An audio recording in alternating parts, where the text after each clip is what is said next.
truly an amazing journey. The human experience is something we all share. Life's adventure is the accumulation of experiences. Each experience begins with a question, which leads to making a decision and creates a goal. The goal must be worth the energy required to succeed. The best way to do this is to weigh the pros and cons, thinking, then making a choice. There's always a choice. When a journey proves challenging, much can be learned from the struggles required for success. You can find positives in every situation, and after any journey, reflection on the experience creates inner growth and self-discovery. Through this process, I've come to realize that the most important thing in life is connection. The best way to feel alive is to connect with other living things. Connection is all about sharing experiences. When you find common ground with another human, you are able to connect with them. I've experienced levels of connection between humans that defy reality. The cyclical journey of life and death is one experience the entire human race shares. Self-discovery and discovery of the other are two cornerstones of the human experience. Philosopher Alan Watts explains how we must be able to define the other in order to define ourselves. I think that if you focus on the connection between yourself and another, you will gain a better understanding of not just the who, but the why. Asking why is vital to human evolution. It is rarely an easy question with an easy answer, but if you are not afraid to ask the big why, then you will see that you are not alone in this journey. My dad told me to be weary of the person who believes he knows the answer. There is no answer, only a new why. Through connections, we can move past our perceived reality and get a taste of something bigger and more meaningful than the reality of our lives as invisible specks in an expanding universe. My father has always been an interesting character in my personal narrative. He has been a big influence not only on my passions, but on the way I think. The paternal connection is a strong one. Through this creative treatment of actuality, I hope to not only understand this connection better, but enhance it. Disc golf has been a source of connection for a long time to me. People in the disc golf course seem to be more down to earth than most. I believe the interactions between people when they are taking life at a slower pace and in a natural environment create stronger connections. For me, the disc golf course is one of the best settings for sharing experiences. My love for the sport is all thanks to my dad. My dad is a true kid at heart. He enjoys life so much and is rarely in a bad mood. One of the reasons he maintains this positive mindset is the fact that his career is perfect for a toy-loving 50-year-old. Teaching developmental adaptive physical education at a treatment center for emotionally troubled youth gives him the ability to break away from the traditional sports and activities like basketball and dodgeball, and teach a variety of unique alternative activities such as yo-yoing, rock climbing, cup stacking, juggling, skateboarding, and disc golf.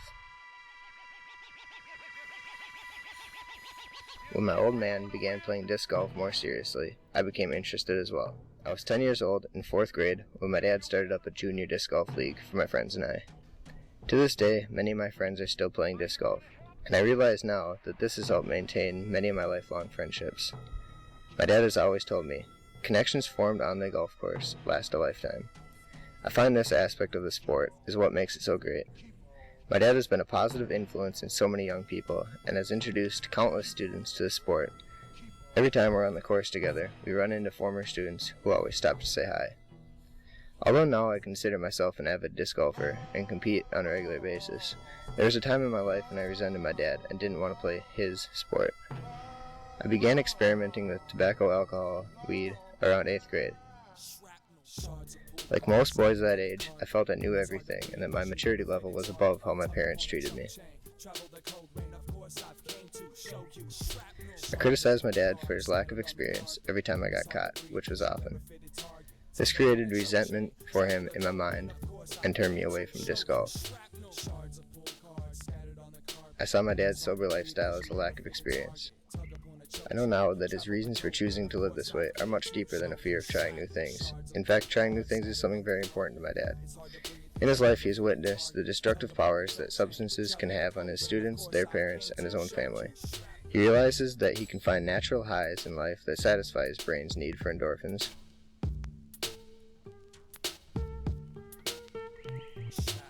The funny thing is that on first impression, a lot of people expect my dad to be a hippie. He lives a very relaxed lifestyle. He has a strong faith but does not preach, yet he fits in extremely well in the disc golf community. My old man is living proof that no stereotype can ever be completely true. Disc golf is often seen as the poor man's golf or a stoner sport. But not all of those in the sport fit that stereotype, my dad included. I've been a part of the disc golf community since age 10 when I began traveling to tournaments with my dad. The disc golf community is a close group of people, yet they are very open and accepting and a lot of fun. It is the people who play disc golf that make the sport so great. I love experiencing the connections that are formed between people on the course. One of the better looking baskets I've seen. So I made copies. Here, I put it up. Watch these guys get excited here. So I put it up, Here. and I think her boyfriend's tired of me putting up the pictures. He's ripping them down all the time. Oh. You can find her down at the red carpet. Is that her bio? Oh, no shit. She's a local girl too. Boy, there's so many wonderful experiences, and you know, I have to kind of go back to when I first started playing disc golf with my good friend, and Brian, and Brian would we'd go out to Como Park, regular plastic, big lids, and we'd go out there and throw. And if you won the hole, you got to pick the next tree. And you know, Brian died at 26 years old, and so I think of his spirit being out here with us when I play, and just smiling down on thinking, wow, who would have guessed, you know, this road of disc golf.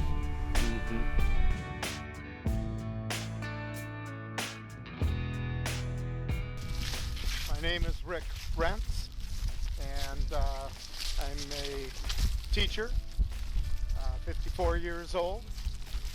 I've been playing disc golf probably since high school, but competitive the last 13 years.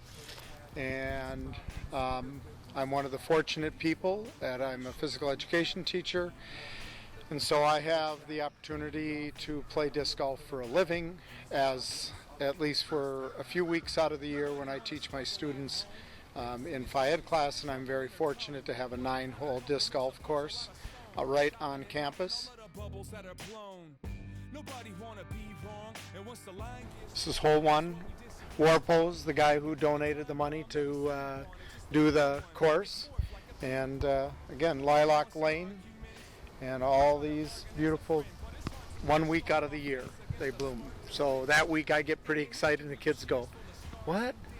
But when you golf here all year round, and then you finally get the 1 week out of the year that the lilacs are in bloom and the smell is great, purple and white flowers, intense. Keep walking, let the foot leave a track. We often gotta look for the path. These problems are the good ones to have. This was really the first disc golf course in St. Cloud. In 1979, I put up the course, and it really was a tree course. All the holes were like 150 feet away, and we used regular plastic discs. But I had a sign up that said Frisbee Golf Course, and every tree was numbered 1 through 9. Now we got tee pads, tee signs, baskets, and a much longer course. All right, let's see what you this wanna goes get on. and play, you should dip, escape. No 2-week notification, show up late and quit today. It started way back. I mean, you know, when people were throwing cookie tins and pie tins, and even when the first plastic disc came Yeah, and I out. think there was a metal, my understanding is, what's the guy's name from Utah? Fred Morrison. Fred Morrison had a cover of a metal cover that he bought for 5 cents.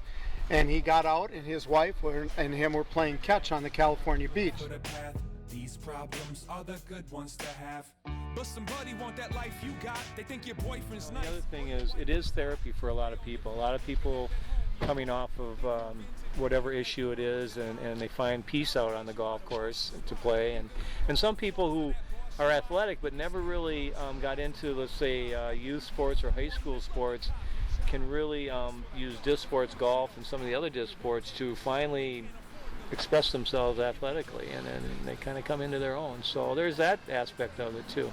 Yeah, the relationships that you build out here are friendships that will last a lifetime. You know, you may not see anybody once a year at a tournament, and it's like seeing an old friend. And you know, just the kind of people that perseverate the sport is very powerful. Yeah. You know, I mean, Frisbee has always kind of been, in America anyway, kind of the hippie sport and stuff. But I think if you look at the demographics of Frisbee players and disc golfers and stuff, there's a high percentage of college grads, PhD people, professional people that are playing this sport. So it's come a long way.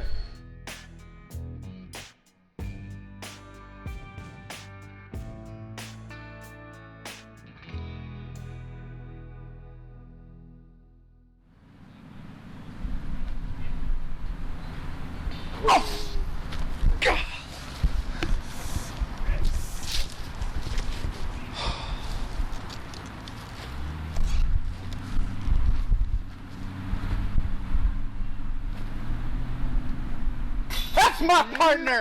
Woo!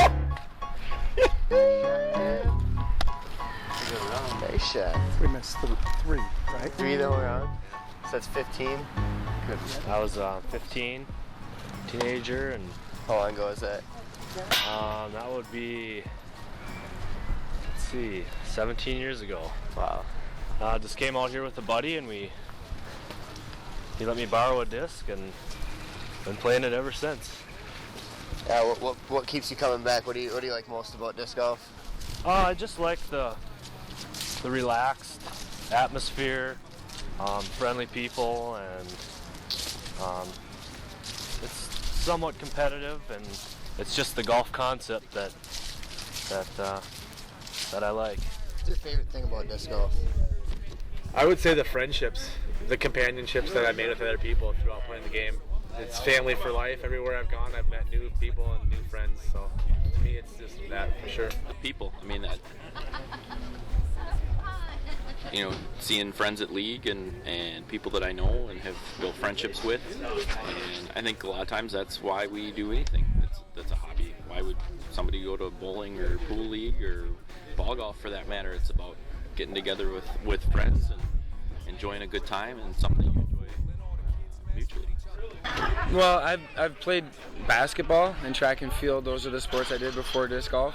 And disc golf lends itself to more of a camaraderie situation, more social, because you end up in foursomes and you play for periods of time.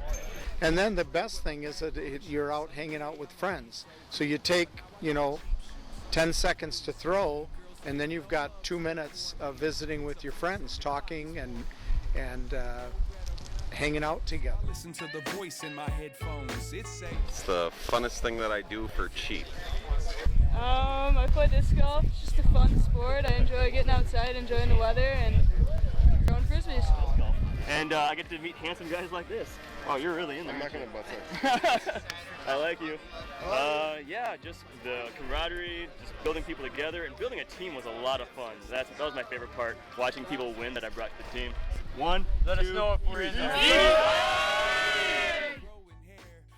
Mackie, good round. By God, Rick Rance, good to see you out here, the old fart. daughter found it and had a panic attack. Plus you ain't had sex in how long? Afraid to admit that the fire's all gone. The better half is talking about separate. You wish you could take it back to yesterday. You're not alone, it's hard as hell, but don't waste no time feeling sorry for self. We'll be right here with you through your war, cause you're the one that we make this music for. Now turn it up, every day can't be the best day. Do what you can right now, don't hesitate. That's why we try to make love and get paid. Take the bad with the good, now let's play. Every day can't be the best day. Do what you can right now, don't hesitate. That's why we try to make love and get paid. Take the bad with the good, now let's play.